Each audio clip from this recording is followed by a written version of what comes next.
Response to a comment made about anti-static bags between the risers. Some of them have layers between the plastic, which is fine. And I have it highlighted there. If it's between the plastic, it's fine. It's not a big deal. It's just actually offering even additional shielding. There are some that have on the outside. Mine do not. And how do I know it's not conductive? Well, it's one of my typical bags that I use. Yeah. And pretty easy test. I set this meter to conductivity, so when I touch the two little guys, and then when I poke the bag, it's not conductive. So there might be slightly, but it's negligible, because it would even show the resistance in mega ohms. It's not even showing up as that, so it's pretty non-conductive. Let's check the inside. Circuits. Also not going to be conductive, and that's fine. That means it's probably within the certain layer of the bag, so maybe I stab it or something and hit the right ones, but the chances that its particles spread out. I'm not sure quite how they make this particular bag, but that would make sense, because then it would offer a layer of shielding. Not a perfect layer, but it'd be a layer of shielding. So even if it poked through, which I will actually poke through the bag now, even if it poked through, it's not going to be conductive to the point where it matters. It actually would add additional shielding, so the anti-static bag would actually be slightly better for shielding between the two layers, because they do have metal particles in between. It doesn't mean they touch, so it should be good. And this is kind of how I'm proving. I'm actually stabbing the bag and stuff, and really close to each other.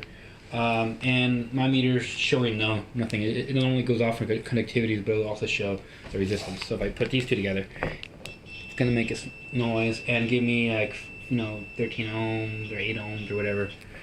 But when I do it to this, there isn't any. So yeah, actually it would be better than your just like a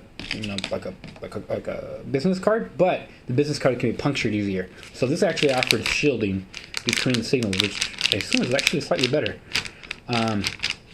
If you wanted to go ham, you could use this, and you could use a business card together, so that is thicker and it won't puncture through it, and you get the shielding from the bag. Well, that's kind of cool.